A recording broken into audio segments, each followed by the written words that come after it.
सुरुवात करतो आहे की 12वीच्या परीक्षेचं ताणतणावाचं व्यवस्थापन, आणि या व्यवस्थापनामध्ये एक महत्त्वाची गोष्ट आहे ती म्हणजे मॅनेजमेंट. आणि ताणतणाव कसा येतो या दोन गोष्टीकडे आता आपण वळतो आहे. सगळ्यात पहिलं आहे ताण आणि तणाव, म्हणजे स्ट्रेस आपल्याला काय येतो. मी आधीच बोललो की 12वी आणि 10वीच्या परीक्षेचं एक गारोड निर्माण केलं आहे, आणि ते गारोड आई वडिलांवर आणि एज्युकेशन सिस्टमवर एवढं लादलं गेलं आहे की लोक त्याच्या बाहेर निघायला तयारच नाही. काहीच नाही. दरवर्षी जशी एक्झाम देतो ना, अगदी तशीच आहे, अगदी तशीच परीक्षा आहे. काय आहे, काय फॉर्म्युला असावा? सकाळी उठावं, ब्रश करावा, आंघोळ वगैरे करून तयार व्हावं, नाश्ता करावा, कॉलेजला शाळेला जावं, तिकडनं यावं, खेळायला जावं, तिकडनं यावं, पुन्हा जेवण करावं आणि झोपावं. बरोबर? याच्या पलीकडे काय? हेच सगळ्यात सुंदर लाईफ आहे. म्हणजे आमच्यासाठी काय, आम्ही यावं, बोलावं, किंवा ऑफिसवाले असतील त्यांनी ऑफिसला जावं, पुन्हा संध्याकाळी यावं, जेवण करावं आणि झोपावं. ज्याच्या पलीकडे सुंदर आयुष्य काय असू शकतं? आहे? अजिबात नाही. आणि विद्यार्थ्यांसाठी काय आहे? रोज सकाळी स्कूल, कॉलेज, जे काही असेल तुमचं, शाळेत किंवा महाविद्यालयात जावं, आणि महाविद्यालयातून आल्यानंतर बढिया क्रिकेट खेळायला जावं, फुटबॉल खेळायला जावं. कंपल्सरी 1 ते 2 तास कंपल्सरी खेळायला पाहिजे. कंपल्सरी 1 ते 2 तास. होतं काय की आपल्याकडे 10वी 12वी म्हणजे सगळे गेम्स बंद करतात. त्याला फिजिकल ऍक्टिव्हिटीज नाही आहे, आणि फिजिकल ऍक्टिव्हिटीने कॉन्सन्ट्रेशन कमी होऊन जातं, आणि मनातून तो खचत जातो आणि डिप्रेशनमध्ये जातो. ते डिप्रेशन बाहेर टाकायला त्याला खेळायला जागाच नाही. तो जेवढा खेळेल, तो रनिंग करेल, धावेल, त्यामध्ये खेळेल, इतर मुलांसोबत मिसळेल, तो ऑटोमॅटिकली निघत जाईल. डिप्रेशन हळूहळू हळू कमी होत जाईल. आणि आपण काय करतो? 12वीच्या विद्यार्थ्यांमध्ये किती लोक आहेत जे अजूनही क्रिकेट, फुटबॉल किंवा आणखी कुठले गेम, बास्केटबॉल, बॅडमिंटन, आणखी काय काय किती लोक खेळतात अजूनही? एकच आहे. आणखी बाकी कुठला गेम खेळतो? ज्यांनी हात आत्ता वर केला. व्हेरी गुड, बढिया, टाळ्या झाला पाहिजे. हे का महत्वाचं आहे? मी एवढ्यासाठी म्हणतोय तुम्हाला की खेळणं खूप महत्वाचं आहे. एक मर्चंट नेव्हीचे कॅप्टन आहे मुंबईला, ऋषिकेश पवार म्हणून. आणि ऋषिकेश पवार सर मर्चंट नेव्हीमध्ये कॅप्टन, आणि तिथून त्यांचा बॉन्ड संपला, ते परत आले, आणि त्यांनी खूप साऱ्या ऍक्टिव्हिटीज आणि बिझनेसमध्ये आहेत. जवळपास 1 करोड रुपयांचा दर महिन्याचा टर्नओव्हर आहे. तो एवढं सगळं करतो. त्यांनी त्याच्या मुलांना 2च गोष्टी, तुम्हाला बाकी काहीच नाही करायचं, कंपल्सरी स्कूल, शाळा, कॉलेजला जायचं, ज्या दिवशी इच्छा नसेल अजिबात जायचं नाही. आणि दुसरी महत्वाची गोष्ट, तुम्ही अभ्यास करा असं ते म्हणत नाही, तुम्ही फक्त 2 तास खेळायला जा. घरात थांबायचं नाही, खेळायच्या वेळेस खेळायचं, आणि खेळून आल्यावर अभ्यास करायचा. खेळून आल्यावर जी लिंक लागते ना, ती जबरदस्त लागते. आणि 10वी आणि 12वीच्या परीक्षेमध्ये मुलांसाठी काय काय कंटिन्यू अभ्यास करतात, त्याला ब्रेकच नाही, त्याला ब्रेकच नाही आहे. मला एक सांगा, इथे बसलेल्या विद्यार्थी आणि विद्यार्थिनी, मला एक सांगा, तुम्ही किती तास रोज अभ्यास करता? अभ्यास किती तास करता? आपसात बोलल्यापेक्षा माझ्याशी बोला. किती तास अभ्यास करता? अरे लाजताय का? म्हणजे अभ्यास करता की नाही करत? करता की नाही?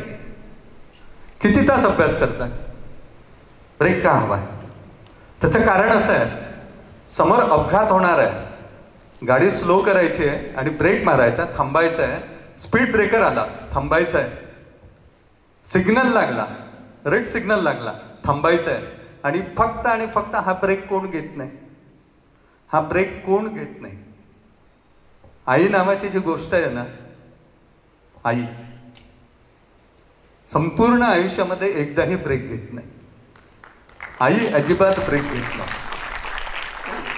आणि म्हणून मुनव्वर राणा साहेब असं म्हणतात की चूम लेना उसकी हथेलिया किसी आगाज से पहले सुना है माँ अपनी हथेलियों में दुआएं रखती है. आणि यासोबतच जर आपण पुढे गेलो, असं म्हटलं जाऊ शकतं की आई म्हणजे काय रे, दुधावरची साय रे, हे त्याच्या पलीकडे आहे. आणि त्याही पलीकडे आपण जर म्हटलं की आई म्हणजे सुखाचे दार आणि आई म्हणजे सुखाची सावली, या सगळ्यांच्या पलीकडे एक आहे. आजचा 26 जानेवारी आहे आणि म्हणून असंच अनेकांच्या शब्दांवर, अनेकांच्या ओठांवर असेल, गे माय तुझी मी फेडीन पांगसारे आणि न आरतीला हे सूर्य चंद्र तारे. आणि हे यासाठी महत्वाचं आहे. ब्रेक, ती आयुष्यात कधीच ब्रेक घेत नाही. तिला काही असो, तिला ताप असो नसो, ती बिचारी अहोरात्र चालते. पण विद्यार्थ्यांनी ब्रेक घ्यायला पाहिजे, त्या आईने पण ब्रेक घ्यायला पाहिजे. प्रत्येक माणसाने ब्रेक घेणं गरजेचं आहे. आणि हा ब्रेक का घ्यायचा, का घ्यायचा? त्याचं एकमेव कारण आहे की आपण कंटिन्यू जर अभ्यास करत असू ना, तर त्या अभ्यासामध्ये एक गोष्ट आहे, ती म्हणजे तुमची लिंक तुटेल. लिंक तुटते. 45 मिनिटाचंच का बरं तास प्रत्येक महाविद्यालयात ठेवलेलं आहे? कुठेही जा 45 मिनिट. म्हणजे मी जर 1 तास किंवा 1.5 तास जर बोलेल तर तुमची लिंक तुटलेली असेल. 45च मिनिट का? त्याचं कुठेतरी कोणीतरी कॅल्क्युलेशन केलं असेल ना, बरोबर? आणि हेच कॅल्क्युलेशन जास्त महत्वाचं असतं. आणि म्हणूनच 45 मिनिटानंतर, 1 तासानंतर तुम्ही बिनधास्त ब्रेक घ्या. ब्रेक म्हणजे काय? माइंडफुलनेस. ब्रेक म्हणजे काय? माइंडफुलनेस करायचा. त्यामध्ये काय करायचंय? ब्रिदिंग, खोल श्वास घ्यायचा, हळूहळू हळूहळू सोडायचा. आपले जे स्नायू असतात ना, ते बसून बसून एका जागी काय झालेले असतात? जखडलेले असतात. आणि त्यासाठी ते गरजेचं आहे. आणि म्हणून माइंडफुलनेस घेणं खूप जास्त गरजेचं आहे. मग त्याच्या पलीकडे काय? आणखी त्याच्या पलीकडे काय? त्याच्या पलीकडे एक सुंदर गोष्ट आहे, ती म्हणजे पुन्हा अभ्यासाला बसणं, पुन्हा 1 तासाने उठणं, पुन्हा अभ्यासाला बसणं. असं जर तुम्ही केलात ना, तुम्हाला काही ट्रिक्स पण सांगणार आहे. त्या जर तुम्ही केला ना, ज्याचा म्हणजे 4 तासाच्या आधी जे अभ्यास करणारे आहे आणि 2 तासाच्या आधी अभ्यास करणारे, ते मेरिटमध्ये येऊ शकतील. फक्त तेवढं करा. तुम्ही म्हणाल ते लगेच सांगा, त्यासाठी त्याची पार्श्वभूमी सांगावी लागेल आणि मग त्या गोष्टीवर आपण येऊ. सगळ्यात महत्वाची गोष्ट आहे की 12वीच्या परीक्षेतील ताणतणावाचं व्यवस्थापन वगैरे काहीच नाही. 12वीची परीक्षा म्हणजे सोहळा आहे. 12वीची परीक्षा म्हणजे उत्साह आहे. 12वीची परीक्षा म्हणजे खऱ्या अर्थाने आयुष्याची परीक्षा नाही आहे. आपण काय करतो? 12वीची परीक्षा. अच्छा, कोण आहे इथे की ज्याला असं वाटेल की मी आता ब्रेक घ्यायला पाहिजे यावर्षी? बिनधास्तपणे सांगा. आणि हे ऐकल्यावर तो आयुष्यात ब्रेक घेणार नाही. ब्रेक म्हणजे परीक्षेचा ब्रेक. मी यावर्षी परीक्षा देणार नाही असं कोणाला वाटतं? हा ब्रेक परवडणारा नाही आहे. म्हणून मी म्हणतोय, असं कोण आहे की ज्याला असं वाटतं की यावर्षी राहू द्या, पुढल्या वर्षी परीक्षा बघू? असं कोण आहे? कोणी आहे? अरे बोला ना, कोणी आहे का? नाही. जर असं कोणी असेल आणि तुमचा मित्र जर तुम्हाला म्हणत असेल की मी यावर्षी ब्रेक घेतो, पुढल्या वर्षी अभ्यास करतो आणि पुढल्या वर्षी परीक्षा देतो, एक गोष्ट लक्षात ठेवा, ही शेवटची परीक्षा नाही. आणि त्यामुळे याचा कुठलाही रिझल्ट लागो, कुठलाही लागो, मी काय म्हणतो की तुम्ही नापास झाला, तुम्ही नापास झाला तर काय फरक पडणार आहे? फरक काय पडणार आहे? 2 दिवस वाईट वाटेल, 4 दिवस वाईट वाटेल, 8 दिवस वाईट वाटेल. या 8 दिवसात तुम्ही एकहीदा जेवण करणार नाही. या 8 दिवसात तुम्ही एकहीदा जेवण करणार नाही. या 8 दिवसात तुम्ही एकहीदा पाणी पिणार नाही. आणि या 8 दिवसात तुम्ही श्वासच घेणार नाही. असं काही आहे? आयुष्य थांबत नाही. आयुष्य कंटिन्यू चालतो. हा प्रवास आहे.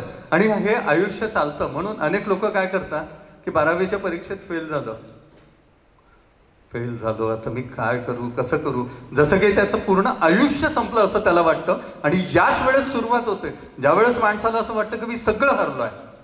ज्यावेळेस माणसाला असं वाटतं की मी सगळं हरलोय, त्याच वेळेस जिंकण्याची वेळ सुरू होते.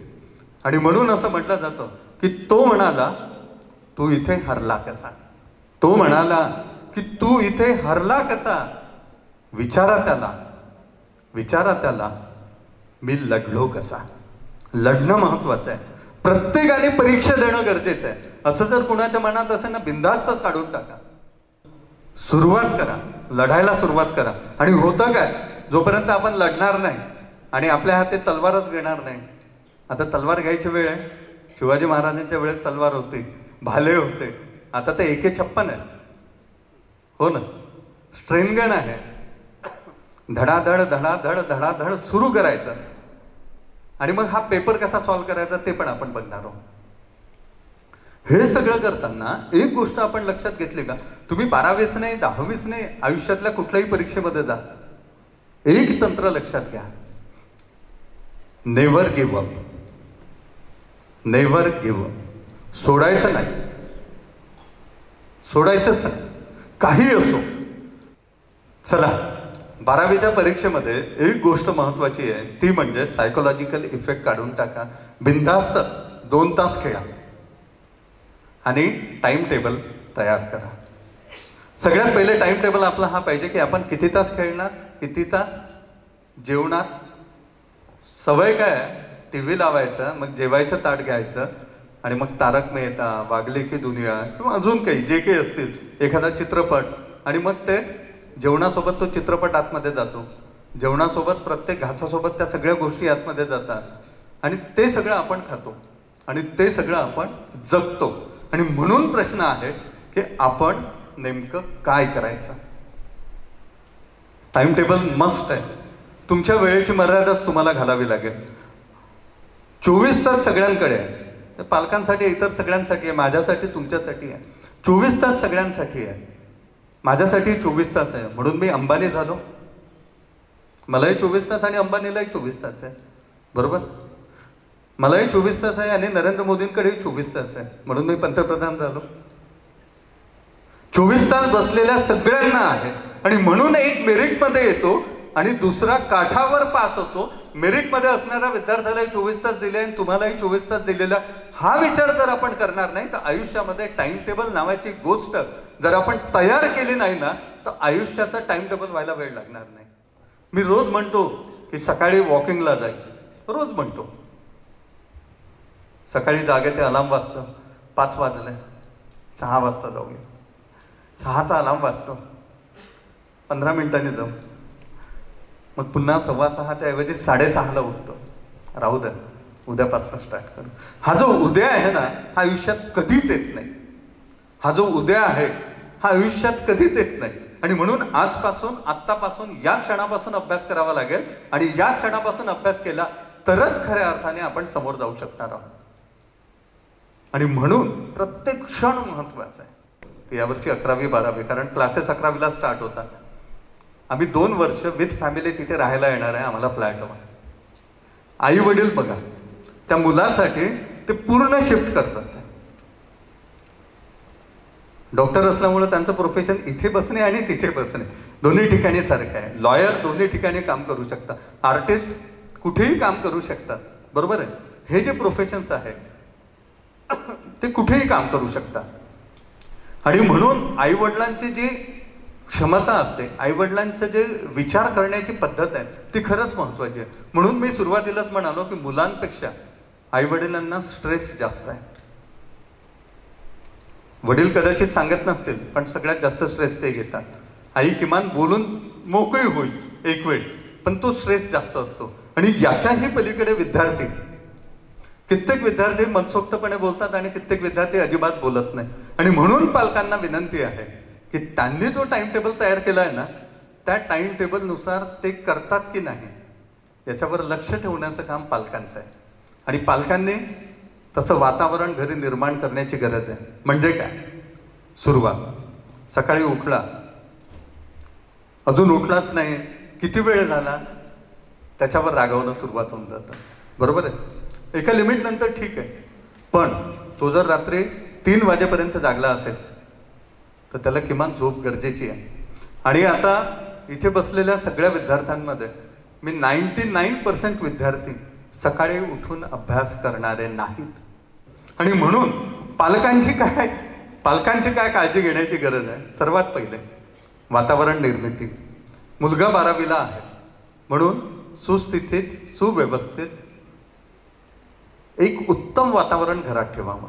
उत्तम वातावरण म्हणजे काय, सगळ्याच घरी चांगलं वातावरण असतं. भांडण नको, आपसात भांडण नको, चिडचिड नको आणि अजिबात छोट्या छोट्या गोष्टींसाठी त्याला रागवू नको. काय होतं, एक तर तो 12वीला असतो आणि गारुड असं आहे, आपण त्या जाहिराती बघितल्या, कोणी म्हटलं अरे 12वीला, अच्छा परीक्षा कधी आहे, अच्छा मग 12वी नंतर पुढे काय, बरोबर 12वी नंतर पुढे काय, आपण त्या जाहिराती बघितल्या आहेत तिथे, 12वी नंतर पुढे काय, तो पण आता सेमिनार परिसंवाद आपण घेणार आहोत, 12वी नंतर पुढे काय, हा जो प्रश्न येतो ना, या प्रश्नामध्ये होतं काय, तो विद्यार्थी बिचारा पूर्ण कोलमडून जातो. त्याचं एकमेव कारण आहे, त्याला असं वाटतं की माझ्यासोबत माझ्या आईवडिलांना आणि माझ्या रिलेटिव्हजला, मित्रमैत्रिणींना आणि संपूर्ण ओळखीच्या अनोळखीच्या लोकांना किती अपेक्षा आहे, आणि त्या अपेक्षा जर भंग झाल्या तर कदाचित तो सुसाईडकडे वळतो, सुसाईड करतो. आणि सुसाईड करणं म्हणजे हे टेम्पररी ऑप्शन आहे परमनंट सोल्युशनसाठी, बरोबर, हे टेम्पररी ऑप्शन आहे आणि त्यामुळे कुठलं सोल्युशन होत नाही.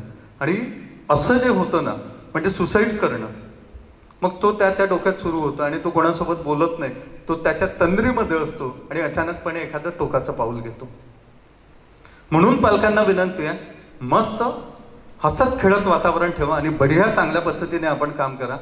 घरी हलका फुलका व्यायाम करा, ज्यामुळे आपले स्नायू मोकळे होतील. आणि हा व्यायाम, ब्रिदिंग, माइंडफुलनेस आणि सगळ्यात महत्वाचं मेडिटेशन, या सगळ्या गोष्टीसाठी एकच पर्याय आहे, तो म्हणजे मेडिटेशन. तुम्ही मेडिटेशन केलं की तुमचे बाकी सगळे विचार हळूहळू हळूहळू निघून जातात. आणि निघून गेलेले जे विचार असतात ना, फक्त आणि फक्त पॉझिटिव्ह विचार असतात. आणि पॉझिटिव्ह विचारांची ताकद एवढी प्रचंड आहे, तो एक वेगळा सब्जेक्ट आहे. पॉझिटिव्ह विचारांची ताकद एवढी प्रचंड आहे की त्यामध्ये एक मॅग्नेटिझम आहे.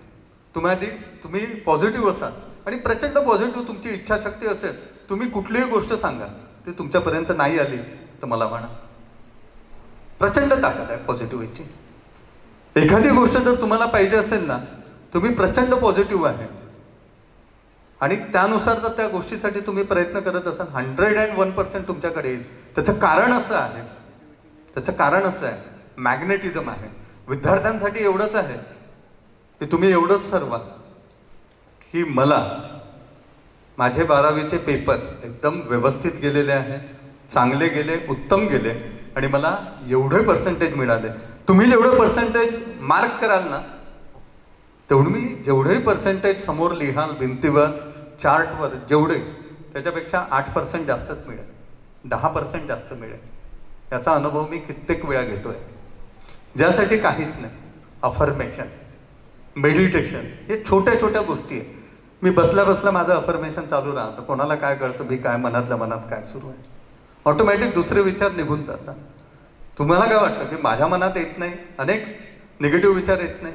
मी मध्ये काय केलं, एक रबर माझ्या हाताला लावला, हेअरबँड लावला आणि निगेटिव्ह विचार आला की तो जोराने ओढायचा म्हणजे मला लागेल, आणि एक अट स्वतःसाठीच टाकायची.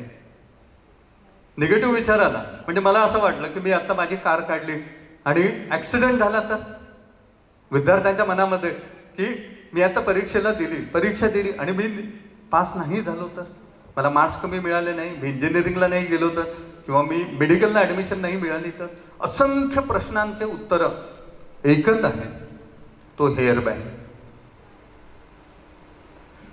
तो हेअरबँड घ्यायचा आणि असा विचार आला की मी फेल झालो तर, तो जोराने ओढा. काय करायचा, तो जोराने ओढायचा. म्हणजे तुम्हाला काय होईल, तुम्ही एकदम जाग्यावर राहा आणि तो जोराने ओढल्यावर 3 पॉझिटिव्ह विचार स्वतःला सांगायचे. एक, खूप चांगल्या मार्क्सने पास होईल.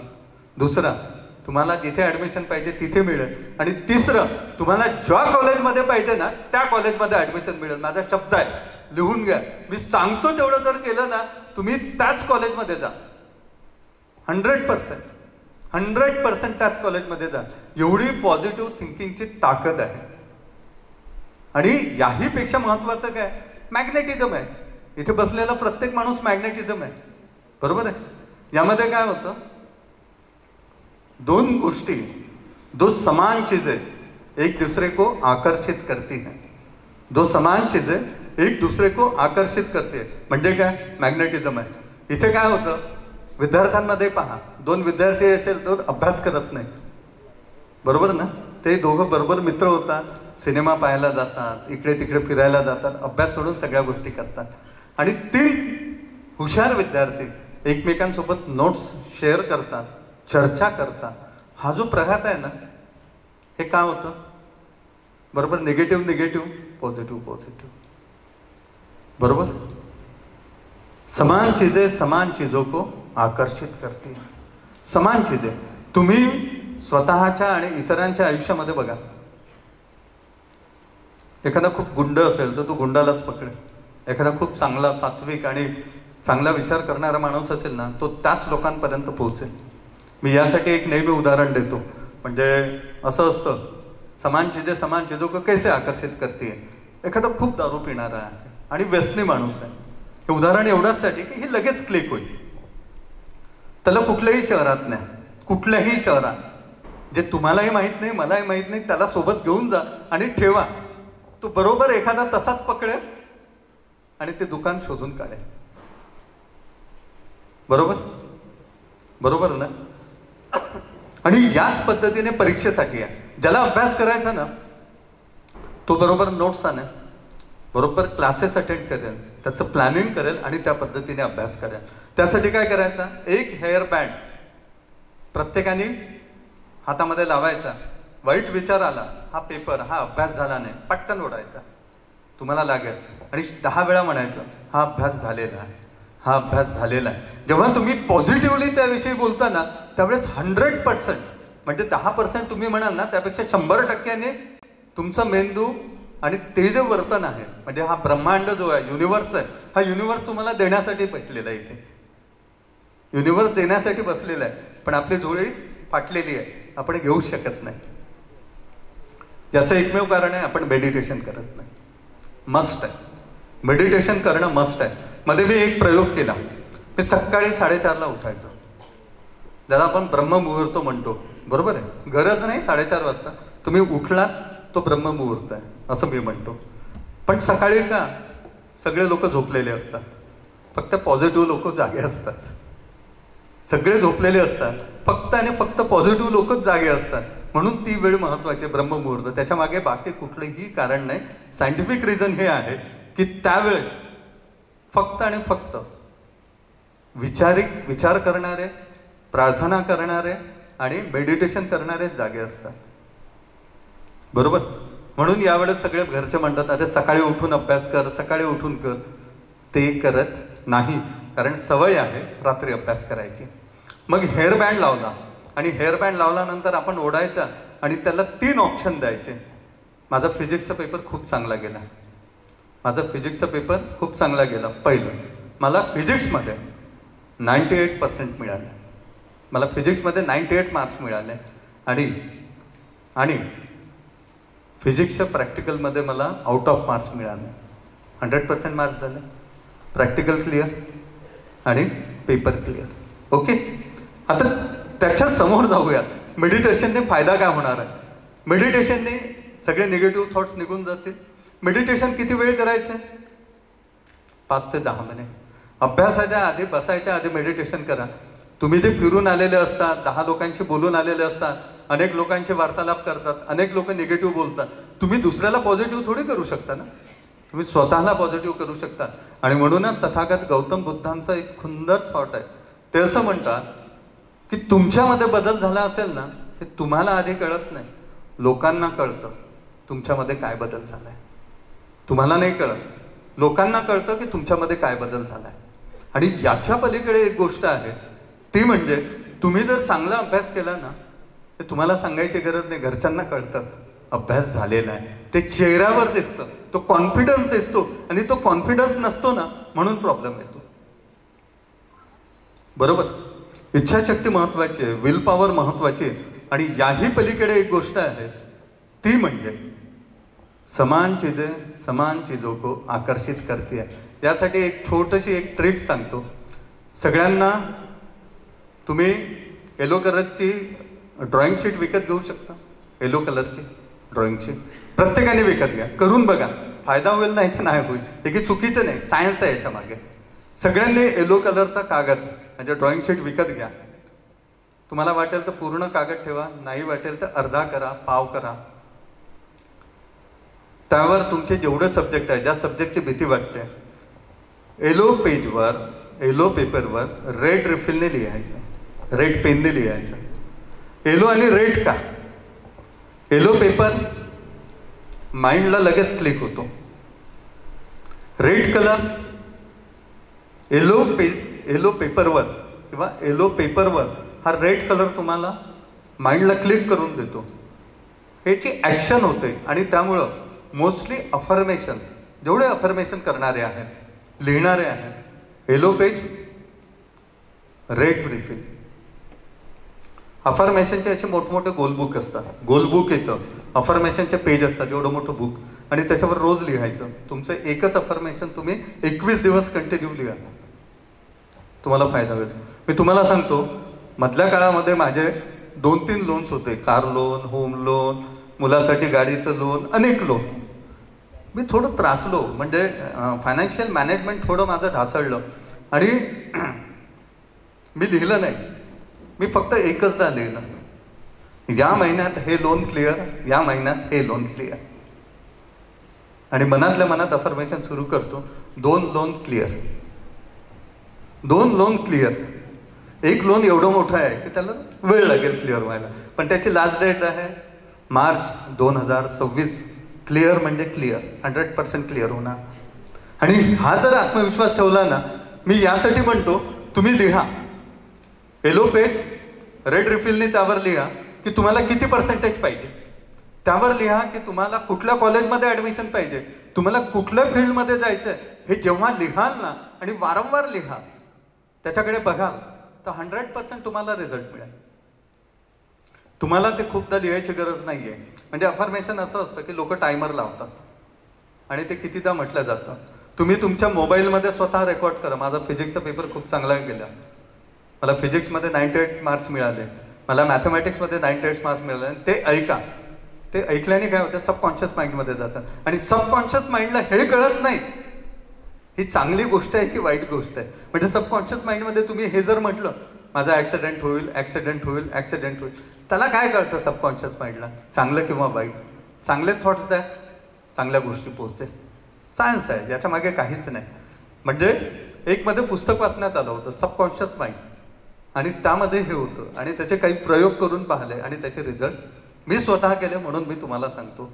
त्याच्याशिवाय मी केल्याशिवाय कुणाला काही सांगत नाही. ओके. यानंतर 12वीच्या विद्यार्थ्यांनी काय करावं, एक सुंदर ट्रिक्स आहे ज्याचा अभ्यास झाला असेल नसेल. Question paper solve. पण क्वेश्चन पेपर कसे सॉल्व्ह करायचे? ज्यांनी टेस्ट सिरीज नसेल लावली, कारण त्याच्यात टेस्ट सिरीज असतात, ज्यांनी नसेल लावली त्यांना घरीच क्वेश्चन पेपर सॉल्व्ह करावे लागेल. त्याच्यासाठी काय, ऑनलाईन एक ॲप येतं, त्यामध्ये क्वेश्चन पेपर असतात, ते लिहून घ्यायचे आणि ते सॉल्व्ह करायचे. मग त्याची सिस्टम काय, समजा तुमचा पेपर सकाळी 10 ते 1 असेल, सकाळी 10 ते 1 तुम्ही 21 दिवस रोज सकाळी 10 ते 1 एकाच ठिकाणी बसून प्रत्येक पेपर सॉल्व्ह करा. काय करायचंय, रोज सकाळी 10 ते 1, तुमचा जर पेपर 10 ते 1 असेल तर रोज सकाळी 10 ते 1 एकाच जागेवर बसायचं, जसं तुम्ही परीक्षेला बसलेले आहात, आणि क्वेश्चन पेपर सॉल्व्ह करायचा. त्यामध्ये किती मार्क्स मिळतात त्याच्याकडे लक्ष देऊ नका. होईल का? Train your brain. होईल काय? Train your brain. आपल्याला आपल्या ब्रेनला ट्रेन करायचंय. म्हणजे काय होईल, म्हणजे हे होईल की जे तुम्ही परीक्षेच्या दिवशी तिथे बसाल त्यावेळेस तुमच्या डोक्यात, अरे हे तर वाचलं होतं, आठवलंच नाही, हे मी वाचलेलं होतं, हे अर्धच आठवलं, त्यातला एक शब्द मिसिंग आहे, तो महत्वाचा आहे, हे होणार नाही. तुमचं ब्रेन ट्रेन झाला 21 दिवसामध्ये. काय झाला, त्याला आठवायची प्रोसेसमध्ये आला, सुरू. त्याला त्या वेळेमध्ये त्याला कळतं की आता ही वेळ आहे ना 10 ते 1 आठवायचं आहे. मला एक सांगा, आपल्या जेवणाच्या वेळा पहिलं असं होतं, जगन्नाथ दीक्षित म्हणतात की तुम्हाला भूक लागली तरच जेवा, डॉक्टर म्हणतात की जेवणाच्या वेळा पाळा, बरोबर? आणि आपण काय करतो, सकाळ झाली म्हणून नाश्ता करायचा, दुपार झाली म्हणून जेवायचं, रात्र झाली म्हणून जेवायचं. भूक लागली का? भूक लागली का? आपण आपल्या ब्रेनला काय केलं? जेवणासाठी ट्रेन केलं आहे. स्वयंपाक झालाय, जेवण करून घ्या. बरोबर? आपल्या ब्रेनला ट्रेन केलंय. पालकांनी लक्ष द्या. हे जर तुम्ही 21 दिवस जरी केलं ना, 21 दिवस, यासाठी कुठलीही चुकीची गोष्ट निघायला 21 दिवस लागतात, चांगल्या सवयी लागायला 21 दिवस लागतात. म्हणून मी 21 दिवस म्हणतो. ब्रेन युअर ट्रेन हा एवढा अल्टिमेट फंडा आहे. एकाच जागी बसायचं. असं समजायचं की आपण परीक्षेला बसलोय, पेपरला बसलोय, त्यावेळेस एक एक रोज पेपर सॉल्व्ह करा. तुमचे जे 5 सब्जेक्ट असेल, 5 सब्जेक्ट 5 2 10 5 3 15 सुरू. बरोबर? आणि यामध्ये जर तुम्ही ही पद्धती जर वापरली, 100% सक्सेस आहे. म्हणजे जो ग्राफ आहे मार्क्सचा, स्कोअरचा, तो ऑटोमॅटिकली वाढेल. म्हणजे जसा सेन्सेक्स कसा वाढतो एकदम, आणि एकदम कसा आदळतो.